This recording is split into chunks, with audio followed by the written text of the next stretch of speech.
मुझे पता लगा था कि मेरा मालेगांव ट्रांसफर हुआ है, तब मैं जस्ट ट्रेनिंग करके एनपीए से जो हमारा फेज 2 करके एक छोटा प्रोग्राम होता है, उसके बाद मैं घर गया था। घर पे उस समय पे मेरे को किसी का फोन कॉल आया है कि यार अपनी लिस्ट में एक आदमी है जिसका मालेगांव है, और हमने जो पहले सुना था कि मालेगांव किस प्रकार की एक जगह है, उसकी कई बार हमको रील्स भी दिखाई गई थी कि इतने राइट हुए थे, इतने बॉम्ब ब्लास्ट हुए थे। उसने ये नहीं बताया कि किस आदमी का नाम है। तो कहीं ना कहीं उस रात में मेरे को लगा कि ये पक्का मेरा ही नंबर लगा। मैंने रात में गूगल किया और सबसे अच्छी बात ये पता लगी कि मालेगांव नासिक में, तो नासिक जाने का मौका मिलेगा, नासिक में ही रहेंगे। पर उसके बाद पता लगा कि ये तो नासिक से 150 किलोमीटर 100 किलोमीटर दूर है, तो मालेगांव ही रहना पड़ेगा। और डीवाईएसपी मालेगांव सिटी को मालेगांव सिटी छोड़ने की कभी इजाजत नहीं मिलती और उसको कभी छुट्टी नहीं मिलती, ये मुझे बिल्कुल पता नहीं था। फिर भी कुछ मन बनाए। तब उस टाइम पे मेरे जो 2 क्लोज बैचमेट्स थे, चालीसगांव एसडीपीओ बना था, एक धुलिया सिटी एसडीपीओ बना था। हम तीनों ने हिम्मत जुटाई और मुंबई से निकले, तो नासिक तक हम सब ने एक साथ ट्रेवल किया। उसके बाद हम अलग अलग डायरेक्शन में हो गए। मैं नासिक एचक्यू ऑफिस गया, तब उस टाइम पे एसपी सचिन पाटिल सर थे। सर के लिए कुछ टाइम वेट किया, सर आए। सर ने मेरे को आने के बाद बोला कि तुम्हारा बहुत ही अच्छा एसडीपीओ सब डिवीजन है, एक अच्छी अपॉर्चुनिटी तेरे को मिली है, जाके वहाँ पे अच्छा काम करो। उन्होंने मेरे को एक ओवरव्यू दिया, छोटा ओवरव्यू। 5 पुलिस स्टेशन है तुम्हारे पास में, और प्रत्येक पुलिस स्टेशन में क्या क्या प्रॉब्लम है, छोटा सा उन्होंने इंट्रोडक्शन देके हमको मेरे को वहाँ से अलविदा किया। फिर मैं मालेगांव के लिए निकला। शाम का कुछ टाइम था, रात तक आया मैं अराउंड, मेरे को लगता है 20 अक्टूबर 2022 होगा, 20 अक्टूबर 2022, 19 को शायद ऑर्डर आया था, 20 को मैं यहाँ पे पहुंचा था। रात में आया तो 5 लोग मेरा वेट कर रहे थे। 5 लोग में से एक सुधीर था, एक प्रीति सावंत जी मैडम थी, और 3 डिफरेंट जो पीआई थे, उन्होंने मेरा स्वागत किया। और एक छोटी सी हमने मीटिंग एसडीपी ऑफिस में करी। आपको मैं सच में बताऊं तो उस टाइम पे पता नहीं रहता कि क्या बोला जाए। ये ऐसे लोग हैं जिनका 20-20, 25-25 साल का पुलिसिंग में एक्सपीरियंस है, और यहाँ पे 3 महीने का एक पुलिस स्टेशन का इंचार्ज रहा हूँ मैं, हवेली पुलिस स्टेशन पुणे में। मैंने वहाँ पे किस प्रकार का काम किया, किस प्रकार की लर्निंग थी, वो मैटर नहीं करता। ये एक अलग डिफरेंट बॉल गेम है। और मालेगांव सिटी मतलब सबका उस पर किसी न किसी प्रकार से ध्यान रहता है, डीजी ऑफिस में, मंत्रालय में, मुंबई में। तो किस प्रकार से इस चीज़ को हैंडल किया जाए, ये उस टाइम पे काफ़ी एक बार शॉक मेरे को उस टाइम पे लगा। मुझे नहीं लगता उस मीटिंग में मैंने कुछ बोला होगा, सिर्फ इनके नाम पूछे होंगे और कौन सा पुलिस स्टेशन है, और बोला होगा कि मैं कल मिलता हूँ। रात को मैं गया, मैं बोला ये तो गड़बड़ लग रही है, भारी गड़बड़ लग रही है, कुछ ना कुछ तो सेटअप हो गया हूँ मैं, यहाँ पे काहीतरी मेरा कांड होईल, ऐसा मला मी केला। मैंने यहाँ पे additional SP Harsh Poddar sir रहे थे, मैंने उनको फ़ोन लगाया।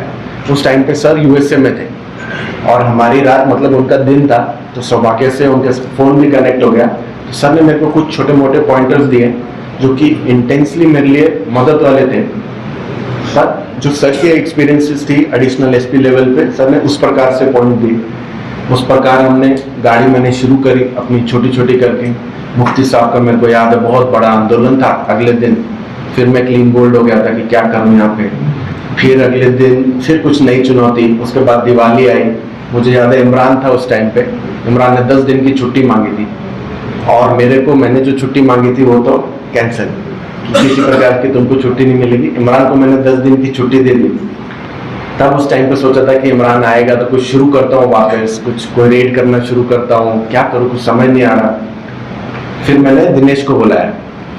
किसी ने तो मेरे को नाम दिया कि दिनेश शरावते करके एक कांस्टेबल है पवारवाड़ी का, कि उसको तुम अपनी टीम में ले लो। मैंने दिनेश को बुलाया।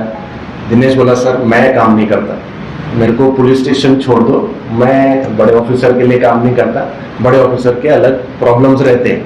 मैं बोला यहाँ कोई प्रॉब्लम नहीं है, तो काम कर, अच्छा काम कर, बस उतना ही तेरे से अपेक्षा है।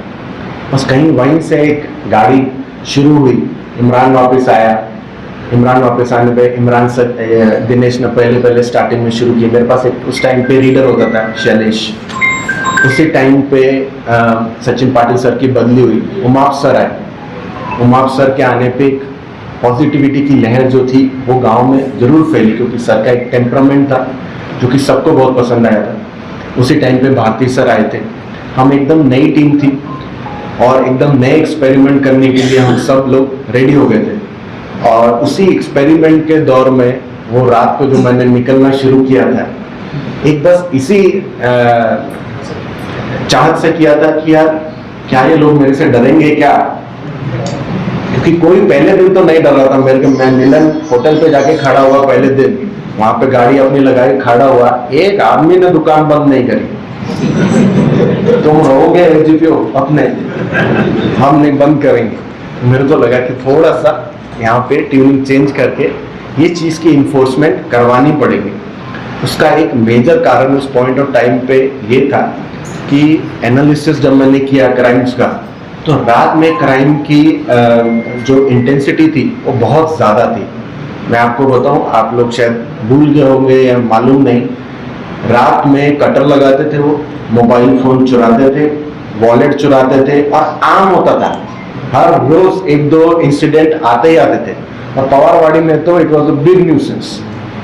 कटर लगाना, मारना, कोई भी किसी भी प्रकार का नशा किया हुआ था वो मारता था और आगे की कहानी शुरू हो जाती थी। फिर कोई किसी के पीछे जाता था, वो देखता था उसको कि वो तो रेस्टोरेंट पे बैठा है, 1 बजे 2 बजे और रेस्टोरेंट फोड़ देने का, पूरा रेस्टोरेंट खत्म कर देने का। सो देयरफॉर मेरे को इस चीज के रियलाइजेशन हुई कि ये इंटेंसिटी जो रात को है, इसको मेरे को किसी न किसी तरीके बंद करना पड़ेगा। उस टाइम पे टीआई जो लोग थे मेरे पास में थे, सभी अच्छी टीम मेरे को मिली थी, पर होता क्या है कि लैक ऑफ एक्सपीरियंस रहता है ऑफिसर का, और वो आता है तो सभी को शक की नज़र से देखता है कि ये मेरी बात नहीं मान रहा, ये मेरी बात के आगे जा रहा है, ये शायद कुछ अलग सोच रहा होगा।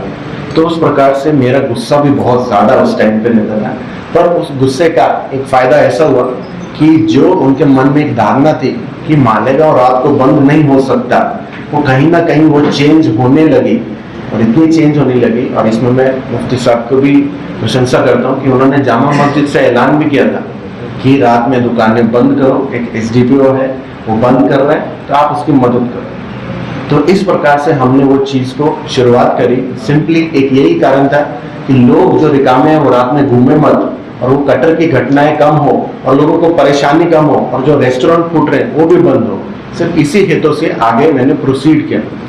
उस टाइम पे मैं आपको बताऊं तो मैं बहुत लकी था कि ये सब जो मैं एक्सपेरिमेंट कर रहा था, किसी को भी जाता था लाठी से मारना, हाथ से मारना, गाली गलौज करना, ये जो भी एक तरीका था, उससे कुछ एक लॉ एंड ऑर्डर नहीं हुआ। अगर हुआ तो भारती सर ने और उमाप सर ने उसको टाइम पे हैंडल किया और मेरे को दिखाया कि ये सब चीज़ें हम बैकग्राउंड से हैंडल कर रहे हैं तो आगे बढ़े।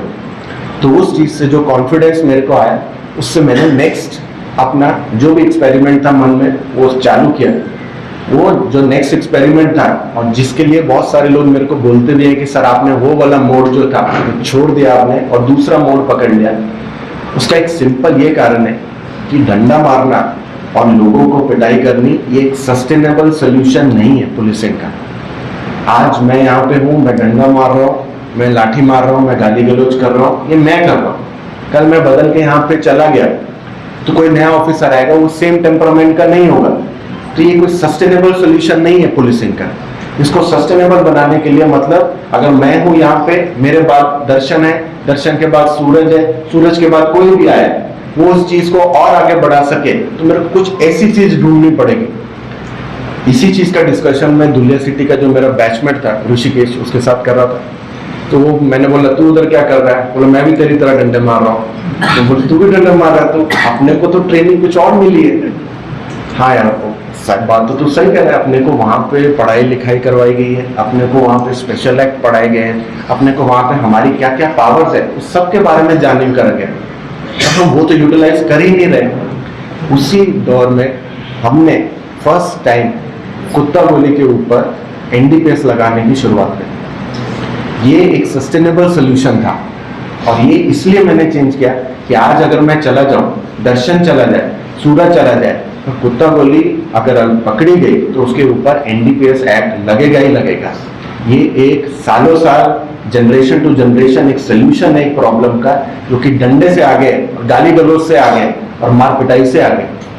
वैसे ही मैंने आगे और बढ़ाते हुए जब एनडीपीएस का मैंने सक्सेस देखा कि हम पकड़ना शुरुआत किए, और आपको याद होगा उस टाइम पे मैं और सुधीर पाटिल खूब फॉर्म में थे, कभी भी पकड़ते थे और न्यूज कॉन्फ्रेंस लेते थे, रेगुलर रूटीनली हमारा काम लोगों के सामने आता था और लोगों ने खूब सराहना करी। इसी चीज में मैं बहुत लकी रहा कि गांव में जितने भी पॉलिटिकल लीडर्स हैं, major political leaders, Asif Sheikh sahab हो गए, मुफ्ती साहब हो गए, इजाज बेग साहब हो गए, मुस्तकिम डिग्निटी साहब हो गए, ठीक है, डॉक्टर परवेज हो गए, ठीक है, मलिक मेयर हो गए, साहब माजिद हो गया, सब ने इस चीज में किसी भी प्रकार की रुकावट, मेरे को कभी फोन कॉल, मेरे को कभी आके मिलना कि आप इन लोगों को छोड़ दो, कभी भी नहीं करें।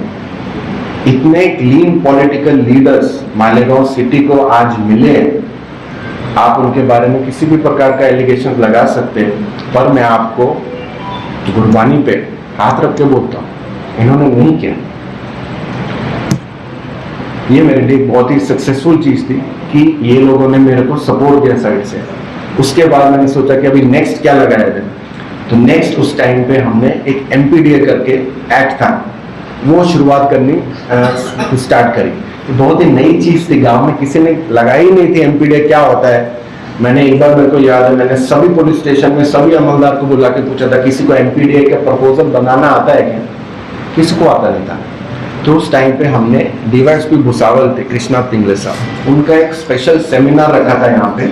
उस स्पेशल सेमिनार में स्पेशल अमलदार हमने यहाँ पे बिठाए थे और प्रत्येक पुलिस स्टेशन में एक एक अमलदार हमने बिठाए जिनको एमपीडीए की हमने ट्रेनिंग दी। आज उस एमपीडीए की ट्रेनिंग की वजह से कोई भी गुंडा जिसकी पास्ट हिस्ट्री है, जिसने 4-5 गुने किए और अकेला गुने करता है, तो मतलब मौका में नहीं आएगा, संगठित गुनेगारी में नहीं आएगा, अकेला रहेगा, वो एमपीडीए के अंदर बुक हो सकता है। और ये कुशलता मालेगांव पुलिस को आज प्राप्त हुई है, तो ये एक सस्टेनेबल सोल्यूशन है। ये मेरे लाठी डंडे से कहीं आगे, इसलिए वो लाठी डंडे बंद किए गए, इसलिए उसके आगे सोचने का मौका सब लोगों को प्रदान किया गया। वैसे ही हमने उसके आगे और काम करते गए, कोरेक्स हो गया, एमडी हो गया, ऐसी जो विपदाएं गांव में परेशान कर रही है लोगों को और हमारे यूथ को खराब कर रही है, उसमें हमने क्या नया किया जा सकता है, किस तरीके से हमारे सेक्शंस, किस तरीके से हमारे एक्ट्स हम अच्छे से लगा सकते हैं, उसके ऊपर काम करते हुए मैं आप सभी लोगों को बताता हूँ कि 3.5 साल मेहनत के बाद में हमने पहली बार कुत्ता गोली में एनडीपीएस पवारवाड़ी के गुने में मौका लगाया। ये नंबर 1 एक अकेला ऐसा केस होगा जो महाराष्ट्र में आपको पवारवाड़ी पुलिस स्टेशन में लगाएगा। इसमें पीआई खताल साहब, एसडीपीओ सिद्धार्थ बरवाल, इन सबकी मेहनत साथ में जुड़ी हुई थी। तो ऐसे नए नए सोल्यूशंस के लिए ही जो दूसरा एक रफ पुलिसिंग थी उसको छोड़ के एक नई पुलिसिंग की तरफ जाने के लिए कुछ प्रयत्न किए गए थे। दूसरा एक मेजर रीजन ये था कि भारती सर के जाने के बाद में बहुत बड़ा वैक्यूम क्रिएट हो गया था गाँव में। मुझे याद है सूर्यवंशी साहब की एक लाइन थी कि संधू साहब तो इशू क्रिएट करते हैं और भारती साहब खत्म करते हैं। तो वो मेरे मन को काफी अटैच थी वो लाइन। पर जब मैं एडिशनल एसपी पोस्ट पे पहुंचा तो मेरे को इस चीज की समझ आई कि आज वो वैक्यूम फिल करने के लिए मेरे को ही खड़ा रहना पड़ेगा। आज अगर मेरे को ही अपनी ईगो थोड़ी सी कभी कभार कम, थोड़ी सी कभी कभार ज्यादा, कभी किसी का हाथ पकड़ना, कभी दिल पे पत्थर रख के किसी के मंडल में जाना जो कि मेरे को मालूम है कि थोड़े प्रॉब्लमेटिक लोग हैं और गांव के हित में शायद नहीं है, फिर भी मैं गया।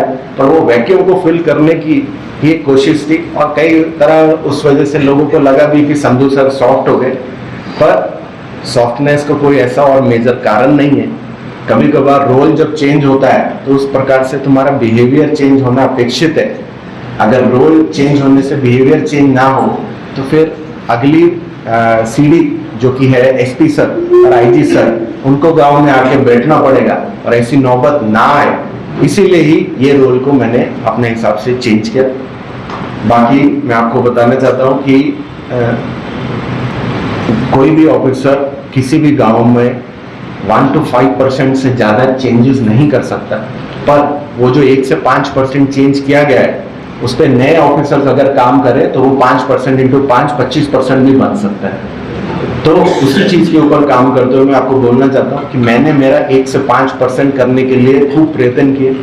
मुझे लगता है कि गांव में आप लोगों का एनालिसिस अलग होगा, और मेरा ऐसा एनालिसिस है कि गांव में जो एक गैंग बनने की प्रोलिफरेशन थी कहीं कम हुई, चेन स्नैचिंग की घटनाएं कहीं कम हुई, कहीं कटर लगाने की घटना अभी भी होती है, मैं नहीं डिनाई करता हूँ, उसके ऊपर अपने को निरंतर काम करने की जरूरत है, पर कहीं पे भी वो थोड़ी सी कम हुई।